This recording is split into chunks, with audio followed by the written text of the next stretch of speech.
Көршіңмен тату бол. Ертеден келе жатқан көрші ақысы, тәңір ақысы деген сөз бар.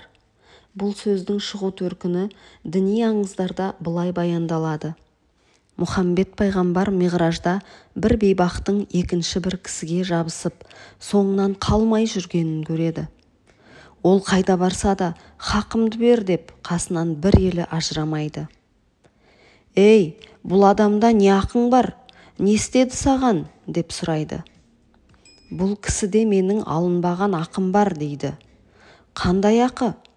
«Бұл менің көршім еді. Тәңірі оған байлық берді. Ауласынан үнемі ауқатты адамдар арылмайтын.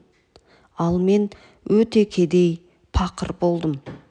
Күнде оның есігіне сығалап телміріп тұратынмын. Ол маған көзінің қиығында салмайтын. Бала шағам аш жатты. Бір татым нанға зар болдым. Тәңірі дәулетті бір басына үйіп бергенде, ішіне кедей-кепшіктің де несібесін берген еді. Бұл байлығын қажетсіз жерге шашты. Қияметте екеуміз қатар келіп, Алла берген сол хақымды сұрап жүрмін» дейді. Пайғамбар бұрынғы байға қараса, мүсәпір күйге түскен екен. Көршісіне қарауға беті шыдамай қарайып кетіпті. Пайғамбардың алдында жер шұқиды. Пайғамбар: «Көрші ақысы, тәңір ақысы. Көршісіне қарайласпаған, халін сұрамаған адам менің үмбетімнен емес» дейді де жүре береді. Расулдың бұл сөзі дүйім үмбетке таралып, кейінгіге үлгі өнеге болыпты. Көршінің ақысы деген ұғым осы кезден бастап дәстүрге енген екен. Діни наным бойынша Құдай тағала алдына келген момыннан: «Көршіңмен тату болдың ба?» деп сұрайды екен. Көршісіне қиянат жасаған адам тозақтың отына түседі. Ал көршісімен тату тәтті өмір кешкендердің жаны жұмақта болады. Ел аузында жақсы көрші туралы мағыналы хикая бар. Ертеде Ұлықпан хакімнің бір шаһарда екі үйі болыпты. Бірі хан сарайындай үлкен болса, бірі құрқылтайдың ұясындай шағын жұпыны екен. Бір күні Ұлықпан үйін сатып, өзге қалаға көшпек болады.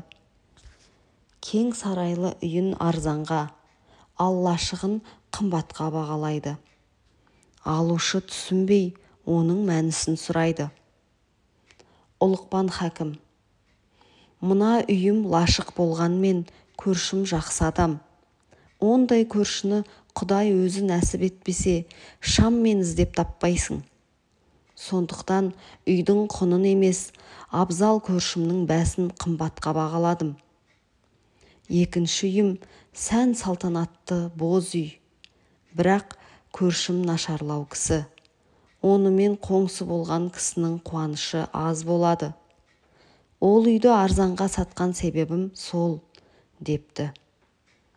«Қоныс сайламас бұрын көршіңді сайла.